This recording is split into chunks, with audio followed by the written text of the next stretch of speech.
Imaginer, Matt, Hrithik is here too. I've seen. Uh, Regan is also with us today. And probably some people on Twitch. Um, and Imaginer. So thanks Yep. everyone.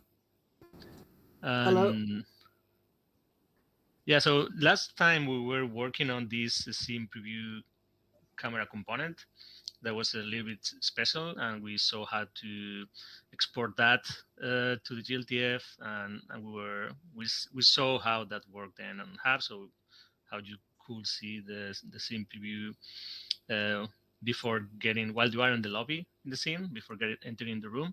Then you could see that the camera that was being used is the same, was the same camera as you had set up as the scene preview camera in Blender. So this is what we ended up with the last session. So this scene preview camera component, we have like a couple of overridden methods for pre-export and post-export, and we were storing the object name and then changing the name to the scene preview camera, because that's what the Hubs client needs for creating the scene preview camera, and then after the export, then we just restore the name that we had stored in backup, and we so that's the component only did that, set up the name and restore the name after exporting, and we saw that worked pretty well. So for this session, we wanted to keep keep on expanding that component and add a couple of new features. One is adding a gizmo to the component, so we can see in Blender. We have some visual information about where the preview camera is, where is it facing, because that's always helpful. Instead of having just an empty object, we can have like a proper gizmo for it. And the second thing is a preview texture. In Spoke, if you have used Spoke, we have this when you save the scene, then we create this screenshot, and that screenshot is created based on a camera that is called the preview camera also there, and this camera is you can add an object which is called the preview camera, and that is used as a camera to take the screenshot. So we're going to try to do um, something similar to what we are doing in Spoke and use the same settings for the camera, and then you could take a screenshot on demand. And in this case, as from Blender, we can't really send that to the Hub server, um, etc. And what we're gonna do is just store that image in the GLTF, so we can also see how you gather images to store them inside the GLTF. So yeah, that's the plan for today. Um, so I think that probably the first thing that we can do is add the Gizmo. Um, and for adding Gizmos, what I think with also Imaginer, probably Imaginer also and me, what we usually do is just go to another component and get the code, because the code for creating and um, updating Gizmos is quite similar in most of the components, unless you are doing something very specific, like for example the frame component. Um, that's doing something a bit different for the gizmos, because we are changing the size of the gizmo itself when based on the measurements of the media frame. But in most cases, it's just pretty simple, and what we do is basically create the gizmo and then just assign the gizmo matrix the same matrix as the object that is attached to. So that means that the object, the gizmo transforms, will follow the same transforms as the object. So we don't have to worry about about where it's positioned, because it will just be positioned in the same position and with the same orientation and scale as the object that is attached to.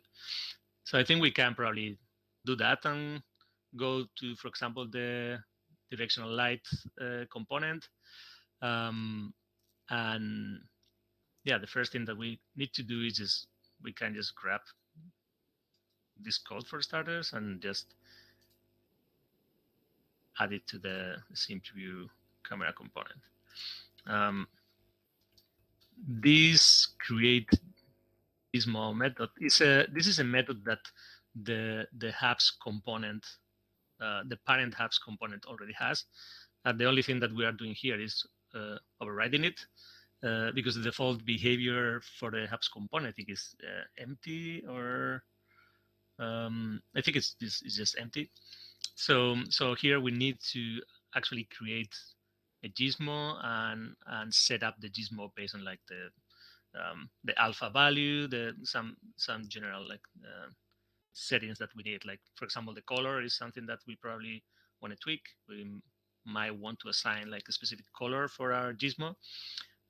So these are the things that we can set up in the create gizmo method.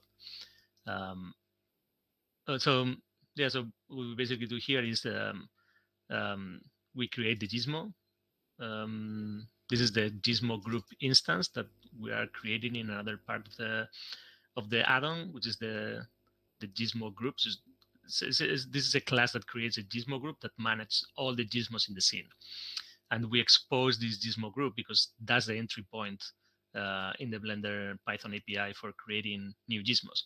So we expose that gizmo group here, and then you can just call new as you do with well, a lot of other objects in Blender to create new instances, and and then we create a gizmo of type custom model gizmo, which is a specific gizmo that we also have because that gizmo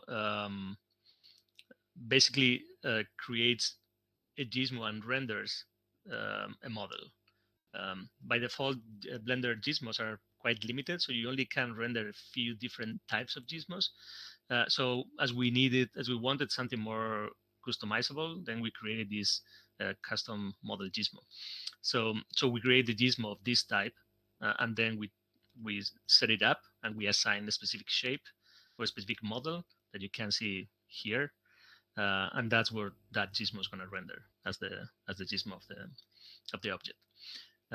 So yeah, that's what we do with create gizmo. And now we need to import custom model gizmo, which don't remember where was it. Um, so that was yeah. So we're gonna get all these imports because that's exactly what we are gonna need here too. Okay, and we add those imports also here. I Now we don't have think you'll need the update bone matrix stuff because I think we've limited it to only working on objects. the Well, no, mm. no, we Do haven't. we? So No, yeah, we also have support for bones here. okay, So well, yeah, that's a good point. I mean, when we created this component, we made it available to both objects and bonds. So that means that you can add the camera to any regular Blender object, but also to bond. Um, so that means actually that you could, well, in this case, this is a very special case because in hubs we don't really um, so if you attach the preview camera to an armature and say you animate that armature, um, that camera is not going to be animated in the hubs client because we are only getting some information from the preview camera, and then we create uh, a camera in the client based on that information, and that's the position and well the transform. um, and I think that's basically it. So we don't really, even if you add this camera to an armature, your preview camera is not going to be animated in the hubs client. So it's not really useful to add the preview camera to a bond, to be honest. So I think we can actually just remove it because it's not going to work as expected if you add it to an armature or the bond. So I think I'm gonna remove it to avoid confusion. And then I think we can also then remove this method that we uh, use later, but we can get rid of it now. yeah, So yeah, so and yeah, that's just used because bones have they use Y up instead of Z up. So we Yeah, just have a helper for that to update the matrices. yeah. So if you ever need to add a gizmo to a bond, then you will probably need that because that deals with the difference in the transform from the bonds. Well, we might take a look at that later, but for now we are gonna take the simplest approach, which in this case makes sense because it doesn't make sense to add the camera to a bond, and we allow only the camera component to an object, so we only need to care about the that scenario when it's attached to an object. Um, okay, so next thing that we need to do is so this will create the gizmo. But the gizmo in this case will just be in the scene origin because it doesn't really have any transform applied. So we'll just like an identity matrix. So that means that we will be in the origin of the scene, um, and it won't really move around as you track the object. So actually I think we can try that, and we can try it just with the light gizmo just for now, just to have an idea of. Yeah. Um, so I'm gonna grab this import, which imports the directional light model. We will see later how do you create models for the for the custom gizmos. But for now, we're gonna just reuse the directional light one, which is simpler. But now we see that now this will create a directional light of type. Um, wait, I have so here. We're gonna create the gizmo of using the model of the directional light gizmo, and that will my expectation is that that will appear on the origin of the scene and won't really move with the object or anything because we are not updating the gizmo matrix. Um, Yeah. You might have to comment out the gizmo.color line because that's not going to work with the camera object. oh yeah, I didn't see that. Wait, yeah, yeah.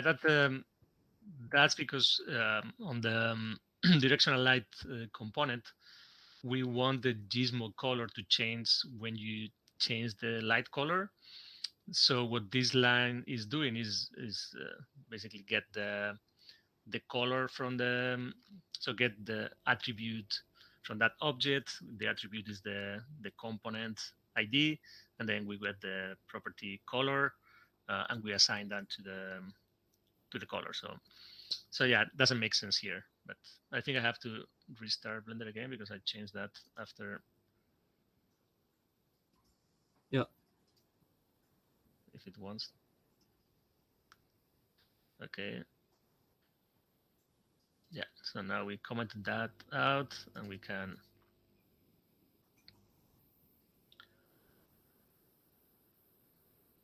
boy, this is going, system is a bit slow today, I don't know why, but so it might be a little bit longer to start Blender than usual. It was working fine during the day, but I don't know why. It's okay.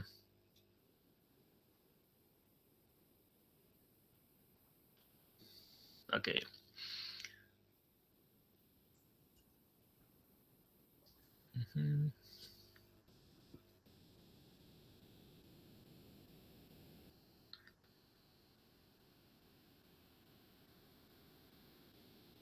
All right, so now we have this. I have a scene already created, that we can use, and is this one. So here is the default scene that our team has created, and here is the preview camera. Doesn't have any preview camera components, so we're gonna add one. So we add this component, and now we see um, that the gizmo is showing. Actually, it's showing on the. Oh yeah, I think. Oh yeah, but yeah, I guess it's because. So yeah, my expectation was wrong, and that's because I think by default they update gizmo method. probably already deals with that. I don't. Let me get. Hmm. So Could. if Yeah. we go to, Probably have a default in the yeah, base hubs component. yeah, I think so, or even the, yeah, I think the, Let's just see that. yeah. So if we go to the, okay, so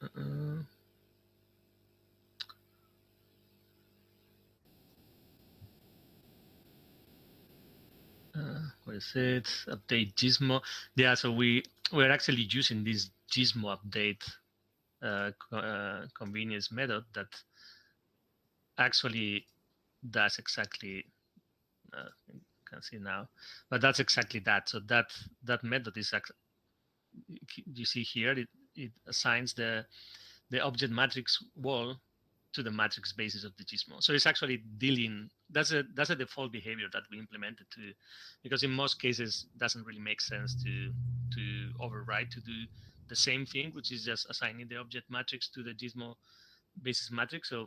So instead of doing that, we added that behavior in the parent method, so we don't have to do it for every object. So that's gonna so we don't have to do it that for this object, because we don't it doesn't need any specific behavior, and we are not dealing with bonds, which is a special case that we were uh, to override that method usually.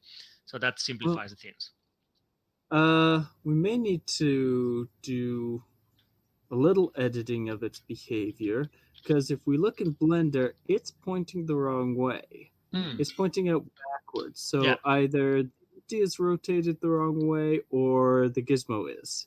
yeah. So I think it's the gizmo, not the empty. yeah, so that's the thing. Though now we can see here that um, in general in 3AJS usually objects point to negative y. So this kind of makes sense for a regular object in Hubs in the Hubs client. Um, for the camera object, the camera, the the the axis the camera is facing, what this is rendering, is actually plus y. So that's the difference between a regular object and a camera. So we have to deal with that situation. So that means that we have two options here. The first option is when we create the scene preview camera gizmo, we already rotate the model, and then we don't have to deal with the transform adjustment in Blender. So that's one option. The second option is just we override that update gizmo method, and we apply that transform to the basis to the object wall matrix. So the gizmo is rotated and points to the right in the right direction. So I think probably it's a better idea just to override the update method, because if we do that, we can still reuse that gizmo for anything else if we eventually want to. So I think is maybe it makes more sense to have like all the gizmos use the standard coordinate system, and then like handle this specific case, just transforming the gizmo in the component. So yeah, let's do that. Let's create um, let's create a new gizmo. And okay, so now we're gonna create the preview. Are you okay with that, the Imaginer? Yeah, Cool. that sounds good. Okay. And so we'll Um, create it facing down the negative y as usual rather than positive y yeah, here. yeah. So let's create it just pointing to the negative I. So this is positive y, right? So then Mm-hmm. what we're gonna do is just do it as we do for any other gizmo, and can do something like, or maybe even not the max. Yeah, I Yeah, think you well, can probably. merge those. So we do this, then we can also um, currently we can do something so we know where it's pointing, Yeah, like something maybe like this. okay. Um, so I guess something like this might work. Yeah. Then we merge. Maybe, maybe you want to put it in the same aspect ratio as the preview, so Yeah. 1920. You can scale those vertices, or scale it there by Um, uh, yeah. The first 1.92, thing that I and wanted then to do is is make it bigger, yeah, make it small. Like, one by one, and then well the aspect ratio. So that's 69. So that will okay, be. Oh wait, I did something. Gonna why? That um, looks like. Hmm. Okay. I'm gonna make one by one units, so this is the same size as most of the other gizmos. Oh, Yeah. and then yeah, Friedrich, just read your comment.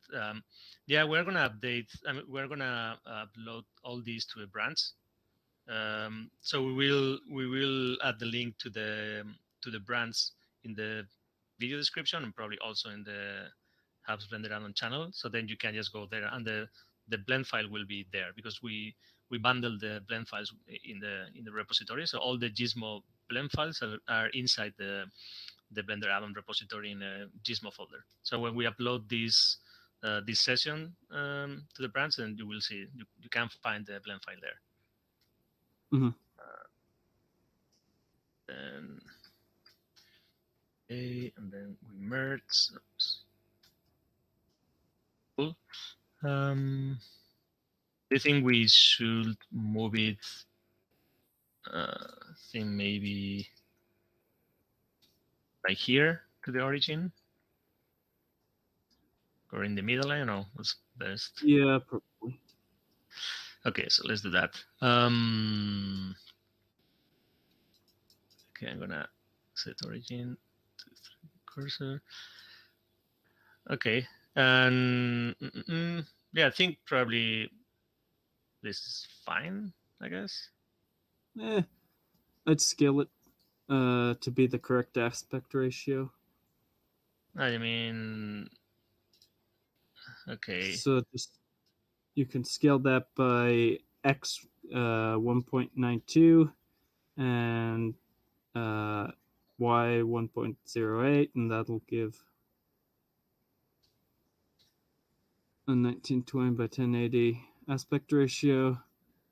okay, okay, cool. Then we have our camera Gizmo. Uh, that's gonna end up as a big block there. Do you maybe just want to throw a wireframe modifier on it so it Yeah, doesn't we can do take that. over? Yeah. Um, I think we have been doing that with most of um, the gizmos. So yeah, it might make sense. Wouldn't look horribly. I mean, there are some gizmos, like for example, the light gizmos that we are not doing Yeah. wireframes of them, but as the camera gizmo in Blender is already kind of like a draw as GL lines, so it makes sense that maybe we own that. So let's do that. So we can do that with the wire. What's the wireframe? It's at the So bottom. there we go. So I think we can probably do this. Yeah. Um, yeah. So this give will give the like the aspect of a wireframe gizmo sort of. So yeah, we can do this. Okay, now well now we have the model created. The model is kind of the right size and it's pointing in the right direction. So now we can't load um, blend files or GLTFs from the Blender Python API. So to we need to export it in a format that the Gizmo model understand, which is like an array of vertices. Um, so for that, we have like a convenience script that we have added, and you can use that script for exporting the model. And if my Visual Studio wants, here we go. Okay, so this is in the root of the repository. You will see a scripts folder, and inside the scripts folder is this export Gizmo script. So this is not really part of the add-on. This is just an isolated script that we use just for exporting the models. So you can just um, get all the code, oops, and just copy and go back to Blender, and then you go to the scripting tab here, the scripting layout, which will unveil this editor, and then you just create a new file. I wonder why my computer is so slow today. Must be all the screen sharing. Yeah, maybe. And then you just paste that there, and you execute the script. That's gonna show just like a file chooser. Um, and with that, you can just go to the gizmos, well, not the gizmos folder actually. So you have to export that to the add-ons. Inside the add-on itself, there is, I think it's not assets, it's inside components Yeah. and then models.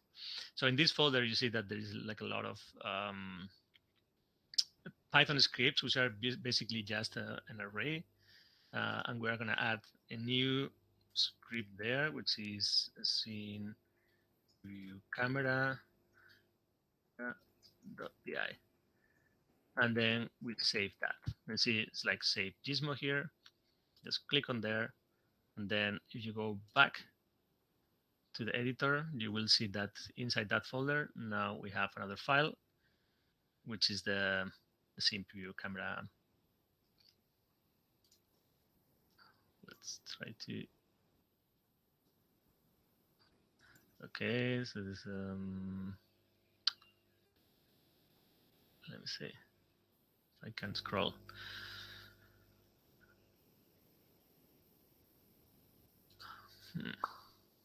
Okay, here it is. So you can see here that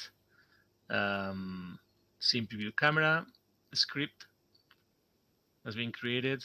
And if you take a look inside, then you will see that it's just like one big array of vertices. If it ever open. Mm.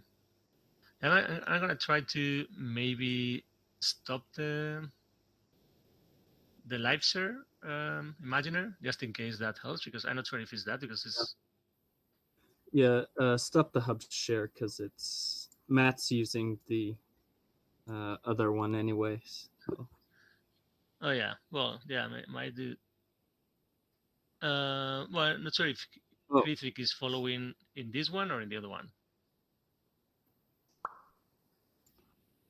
Twitch. Okay, then I can turn this off and just like, yeah. Oh, and the VS Code live share. You can get rid of that because I don't think it's really needed. yeah, I'm gonna do that too. Um, okay, I think I did actually. Okay, let's see if that makes it better. Okay, so if we open the scene preview camera, well, in this case, you will see that it's actually empty, and that's because we didn't select the object when exporting. Um, so we execute again. and um, we can just go there and overwrite the same one. So now we should have it. And as you see here, this is just like an array of vertices. So that's the format that the Gizmo group requires. So you can just go do that, and then we can close the script and go Hmm. back to preview camera model. The second thing that And we're gonna do right after, yeah, yeah, what you're not seeing in there is that's a whole long line of vertices and things. yeah, yeah, it's just a bunch of vertices. Um, okay, the second thing that we need to do there with this file is just save it, because we're, as I mentioned before, we are bundling all the blend files for Gizmos inside the repository, so people can basically, so people can just like see how things are done, or if we need to modify the Gizmo, we have the source of the Gizmo instead of recreating the Gizmo every time we need to update it. So I'm going to just go ahead and solve it and store it here. So the Gizmos blend file inside, inside the repository, there's a folder called Gizmos. So you just call it the same as the component, and that should be enough. So we're gonna save that blend file, and then we can just close Blender and go back to our component. So, okay, so now we have the component. It was still using the directional light gizmo, so we're gonna update it to the gizmo that we just created. So the only thing that we need to do for that is just replace this by sim.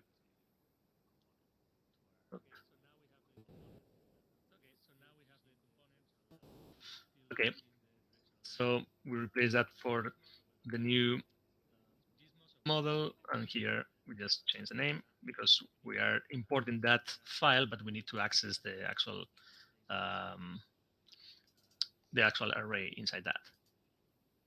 So now we have something that should render the gizmo that we just created. So hopefully that will do that, and it should point in the in the wrong direction, because uh, the gizmo is still created using the standard object 3ds object coordinate system, but we need to transform it to to point to the like positive y, which is what the 3ds cameras are using. So I just gonna first verify that everything is working as we expect. Um, Open the default scene, and then we add the component, and we add this. So this is working fine. And the only problem is like it's pointing like in the opposite direction, but we know why is that. So we just need to fix it. So Hmm. we And can it's go not back. wireframe. That's something Oh I wow. wondered. That's because we didn't apply the modifier, and the script Oh doesn't yeah, take in yeah. modifiers. But that's fine. That's true. Yeah, I guess that's fine. Well, in the repository it will be. Yeah, I guess I will try to make sure that we. Yeah, well, I'm gonna do it quickly because otherwise maybe I forget to add the setting to export to add the operators. So Oh, okay. Sure. because I mean, if you don't save the blend file with the GLTF export settings where you are applying Yes. modifiers, then next time we open it and export, it's gonna happen the same because the setting is not stored. So maybe we can just quickly now, and that's done for a posterity. So we open this, and then the only thing that we need to do is just um, when. Mm, mm, mm, mm. Oh wait, yeah, sorry, yeah, I was thinking apply operator, and we save, and then let's export it again just to make sure that we have the right thing. Okay, so now now we should have the right rendering.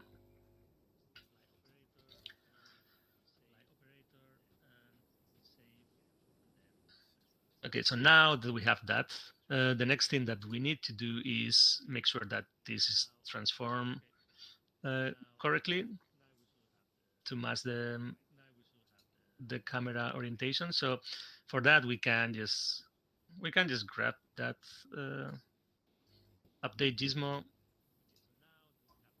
method from the directional light, for example, Mm-hmm. and paste it here. And if that's really fast.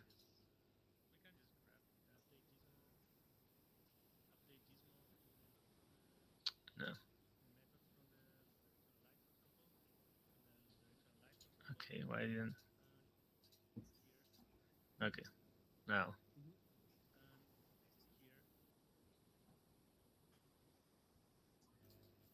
Okay, it's still not very fast, but okay. So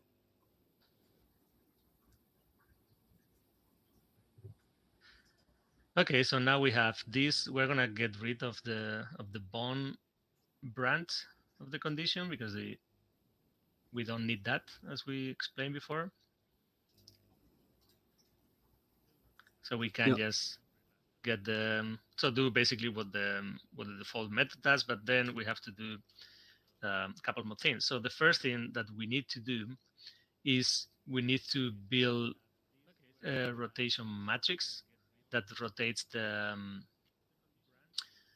that creates a transform matrix that rotates the model to point to the y direction. So yeah, we Right. can create something that is like a rotate offset. That's gonna be a matrix um, rotation uh, that is gonna rotate 180 degrees, transform like converted to radians because that's what that um, rotation matrix method needs. And then it's a 4 by 4 and will rotate around the z axis.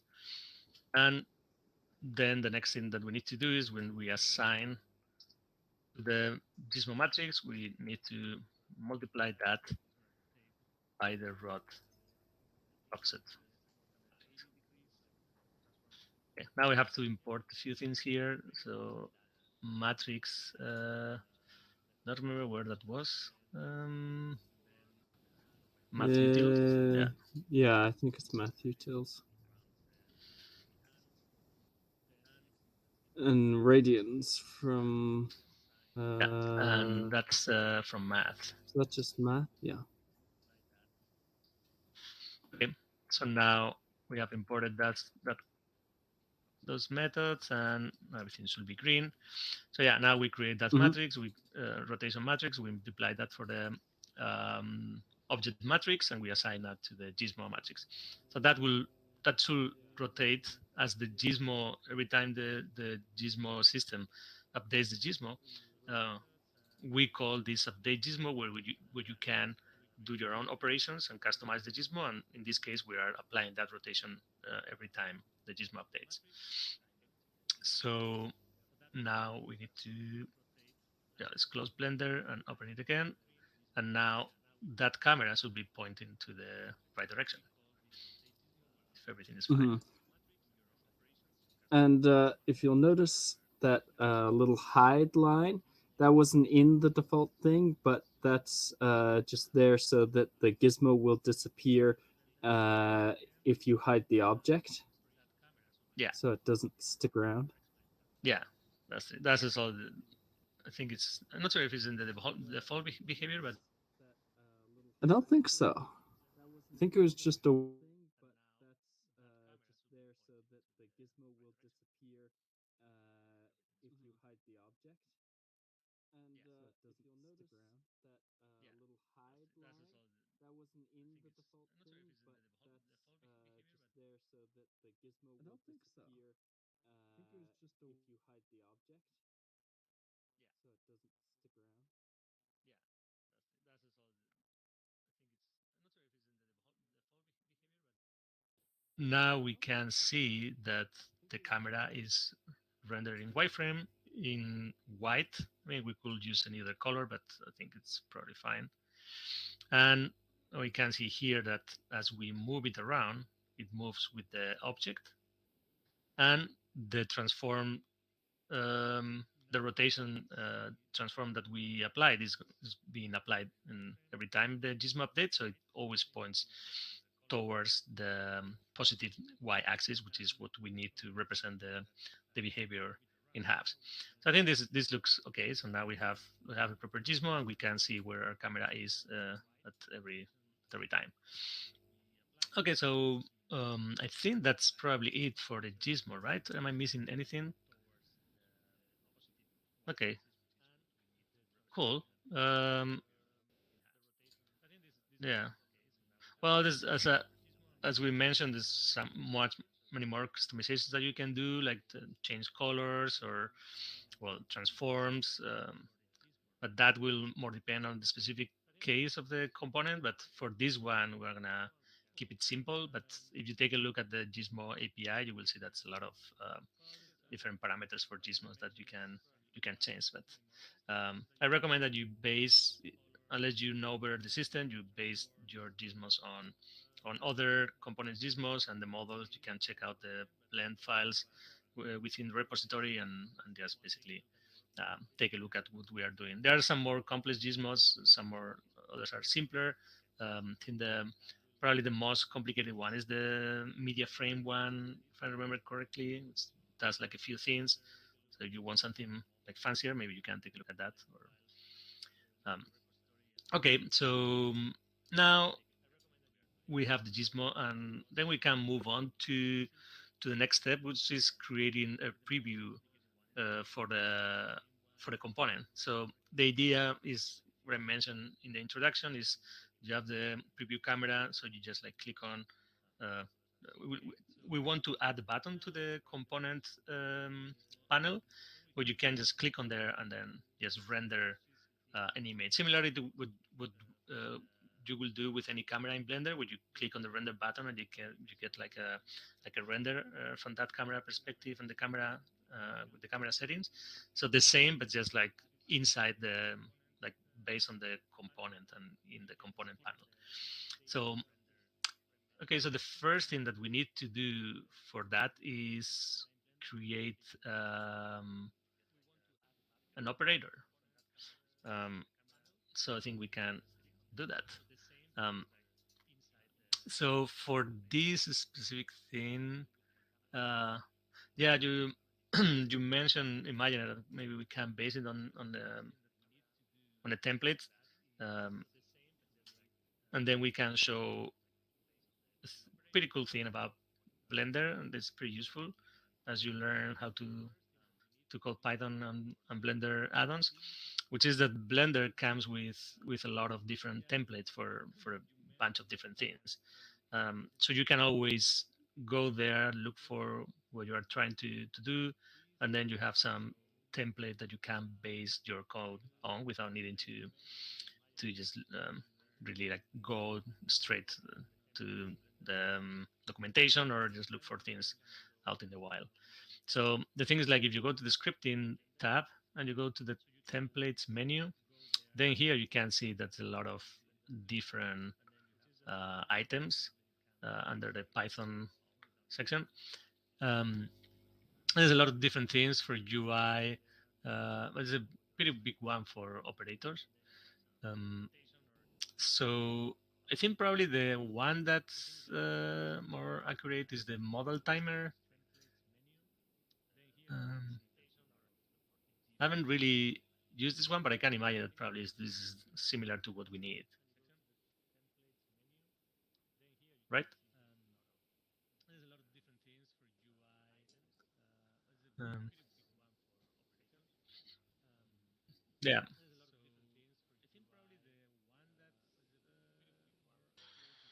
I think we do because we still need to wait for the render to finish, and we need to check if the render has finished. So the timer is for that essentially. So the just for context, so the operators in Blender are used for triggering like tasks or operations.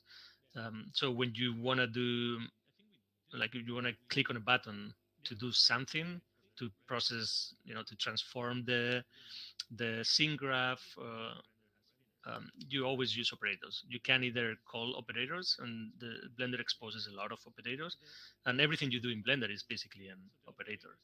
So when you move an object, you are calling it transform, like an object I think it's an object transform translate operator. So every single action that you take and inside the Blender viewport is probably an operator. You can see all the exposed operators just clicking on F3. Sorry. Um, yeah, I think it's F3, right? Yeah. So, so here, if you, yeah,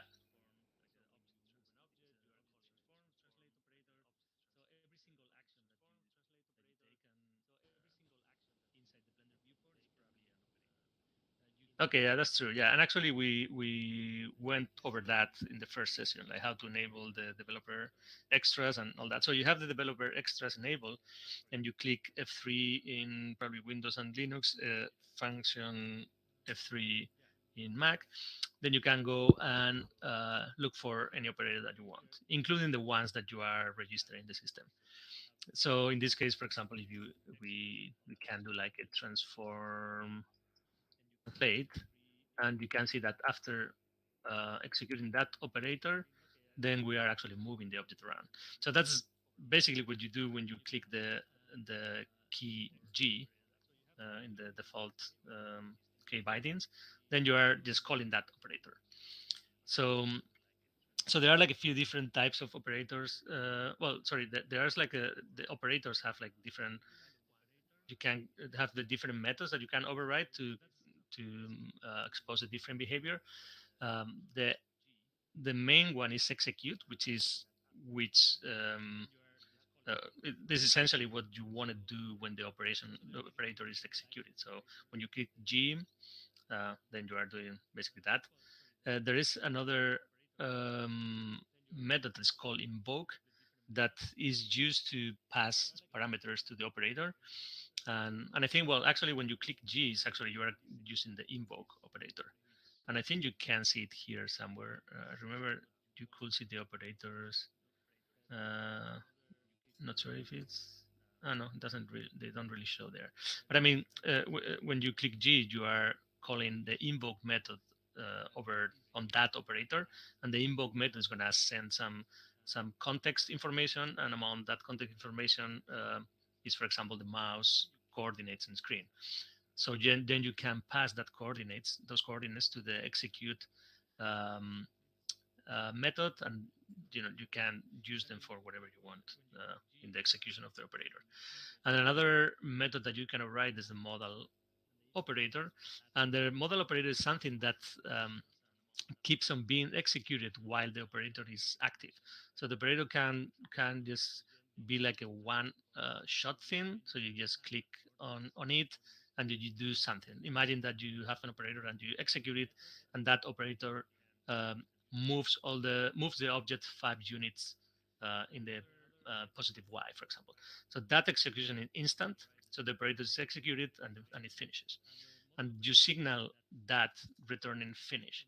But if you want to do things while the operator, so keep the operator like in execution because you wanna do things with some contextual information, for example, the mouse input, then you can use the modal method for that. So you have to override this and return running modal in the execute operator.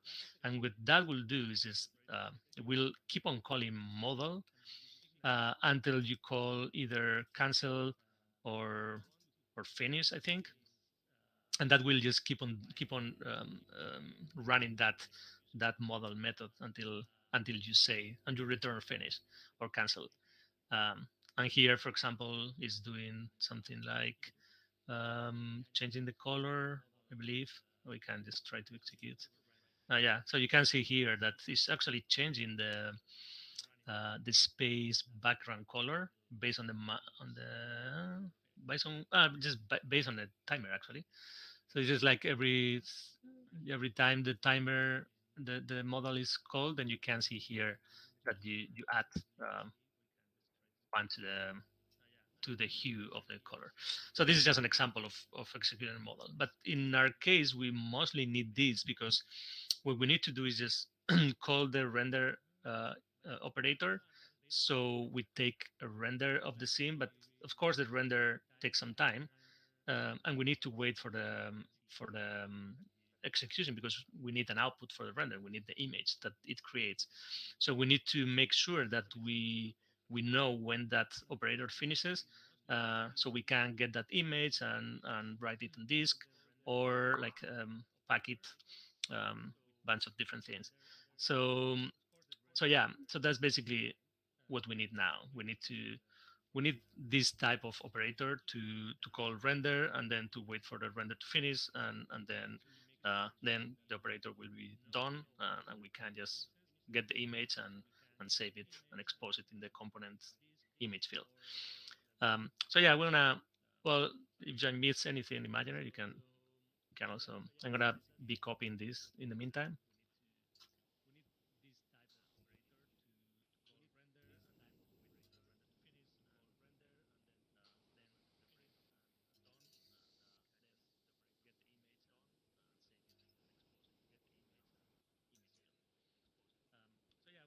Mhm. Yeah, yeah, yeah. I mean, we can also, the reflection probe um, operator is basically very similar to what we saw in the templates. So I think we can probably also take that one. So let me see. Where is it? Here it is. So yeah, actually you are the last person touching this file. Okay. Okay, so let's get this, and then we have to assign. Well, let's call it sample halves render operator. We need also to import the type. Wait. So we need to go here and from API import. Sorry, API types. Then we import the operator type. Then the ID name, which is the name of the operator. So we're gonna just let's call it halves render, and then halves render. Um, we could also call it like something more specific because we are using it for the scene preview camera. But I like the idea of this being reused in the future for just taking renders from anywhere. So I think it can be useful to leave it more open. Um, okay, so now yeah, so next thing that we need to do is start like overriding the methods that we know that we are gonna need for this operator. Um, the first one is execute, which we know already that we need. So um, let me go get it here. Well, I also have it. Yeah. He Here it is. Yeah, well, could have written that. Thought it was more. Okay, so we're gonna need that to override that method. Um, we know that we're gonna need the to override the model operator. So we're gonna go get that one, which I think is right here.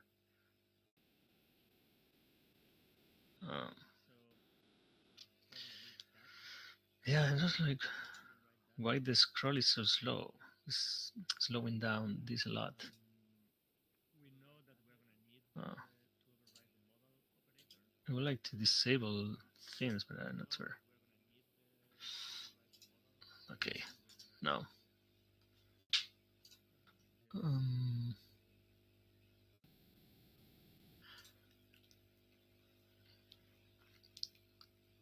okay, so yeah, I was also thinking that the idea for this session is was to go over Gizmo and operators, but I'm not sure because I see that it's 1 hour already, and we still have like a lot ahead.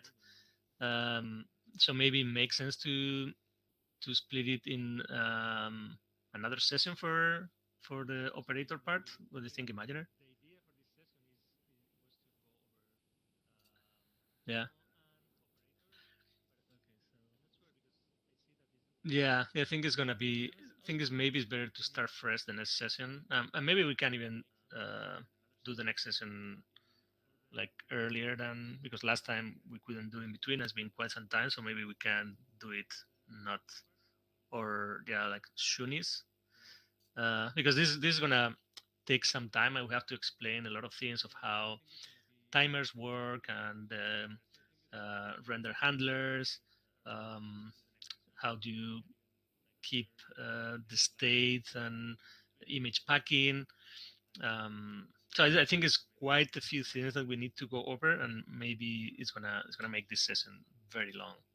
And I think it's maybe more interesting to keep it short, and so people can watch it, and it's not like a 3 hour video. Yeah, you okay with that, critic? That's nice to hear. Yeah, so I think we can stop this here. We can and then we can plan the next session like Shunis. So we go over this kind of like in one session, but like it was one thing, but in split in 2 days without not a lot of time in between.